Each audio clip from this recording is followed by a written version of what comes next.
शांताकारं भुजगशयनं पद्मनाभं सुरेशं विश्वाधारं गगनसदृशं मेघवर्णं शुभांगं लक्ष्मीकान्तं कमलनयनं योगविद्यानगम्यं वंदे विष्णु भवभयहरं सर्वलोकैकनाथम। नमस्कार मित्रों, आज की इस वीडियो में हम सुनेंगे कार्तिक मास के अध्याय चतुर्थ महात्म्य का वर्णन।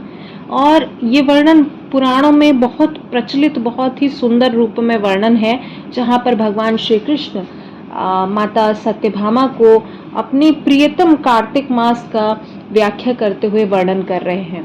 तो कथा जब आप सुने तो अपने हाथ में कुछ पुष्प, अक्षत और धनराशि लेकर इस कथा को, इस महात्म्य को सुनना चाहिए। तो कथा इस प्रकार से है।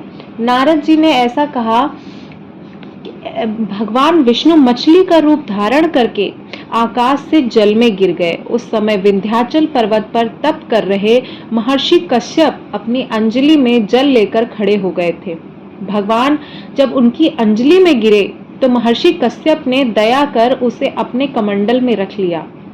मछली ने थोड़ा बड़ा होने पर महर्षि कश्यप ने कुएं में डाल दिया। जब मछली कुएं में नहीं समा सकी तो उसको तालाब में डाल दिया, और जब तालाब में भी न समा सकी तो उसे समुद्र में डाल दिया। मछली वहां भी बढ़ने लगी और मत्स्य रूपी भगवान विष्णु ने शंखासुर का वध किया और शंखासुर के हाथ में लेकर बद्रीवन में आ गए। वहां उन्होंने संपूर्ण ऋषियों को बुलाकर इस प्रकार का आदेश दिया, मुनीश्वर, तुम जल के भीतर बिखरे हुए वेद मंत्रों को खोजा करो। जितनी जल्दी हो सके उन्हें सागर के जल से बाहर निकाल ले आओ। तब तक मैं देवताओं के साथ प्रयाग में ठहरता हूँ। तब उन तपोबल संपन्न महर्षियों ने यज्ञ द्वारा और बीज मंत्रों सहित संपूर्ण वेद मंत्रों का उद्धार किया। उनमें से जितने मंत्र जिस ऋषि ने उपलब्ध किए, वही उन बीज मंत्रों का उन ऋषि के नाम से माना जाने लगा। जैसे हम लोग पढ़ते हैं मार्कंडेय पुराण इत्यादि, तो वो उन्हीं ऋषि द्वारा उन मंत्रों की दोबारा उपलब्धि की गई थी, इसी कारण से है। तदंतर सब ऋषि एकत्र होकर प्रयाग में गए और वहां उन्होंने ब्रह्मा जी सहित भगवान विष्णु का स्मरण किया, पूजन वंदन किया और समस्त वेद भगवान विष्णु को वहां पर समर्पित कर दिए। सब वेदों को प्राकर भगवान विष्णु भगवान ब्रह्मा जी को समस्त वेद प्रदान करते हुए और उनको अभिनंदन करते हैं।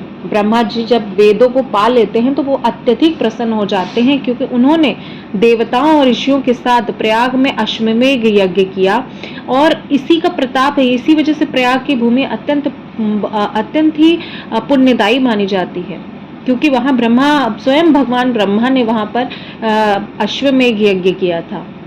यज्ञ समाप्त होने पर देवताओं ने भगवान से निवेदन किया कि देवाधिदेव जगन्नाथ, इस स्थान पर ब्रह्मा जी ने खोए हुए वेदों को पुनः प्राप्त किया है और हमने भी यहाँ पर प्रसाद के रूप में यज्ञ भाग पाया है। अतः यह स्थान पृथ्वी पर सर्वश्रेष्ठ और पुण्यदायी और पुण्य की वृद्धि करने वाला हो तथा भोग और मोक्ष को प्रदान करने वाला हो। साथ ही यह समय भी महापुण्य में महाब्रह्मधाती और महापापियों की शुद्धि, महापाप को शुद्ध करने वाला हो तथा तय स्थान पर दान और अक्षय बना देने वाला हो, ऐसा वर दीजिए। भगवान विष्णु बोलते हैं, देवताओं, तुम लोगों ने जो कुछ भी कहा वह सब मुझे स्वीकार है। तुम्हारी इच्छा की पूर्ति हो।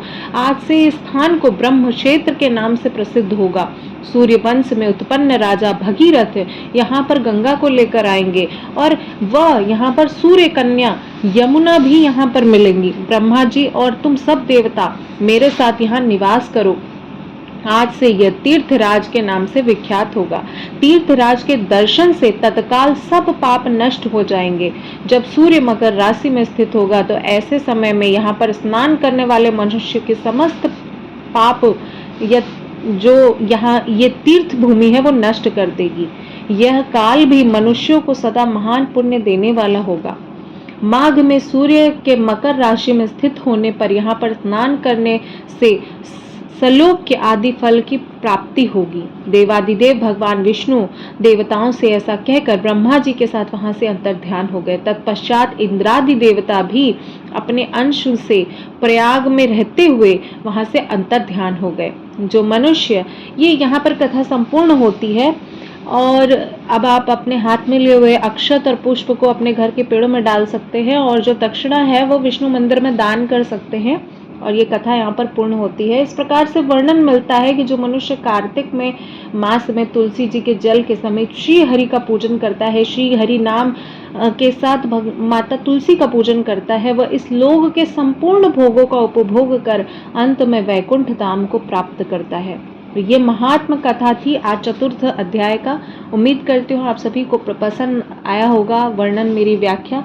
अगर वीडियो में दी हुई जानकारी और महात्म्य कहीं पर भी आपको सुंदर लगे, उसका व्याख्यान अच्छा लगे, तो हमारे परिवार का हिस्सा बने, हमारे चैनल को सब्सक्राइब करें और वीडियो कहीं पे भी किसी भी रीज़न पे पसंद आई है तो लाइक शेयर ज़रूर कीजिएगा। मिलती हूँ इसी तरह की नेक्स्ट वीडियो में। तब तक के लिए जय श्री विष्णु।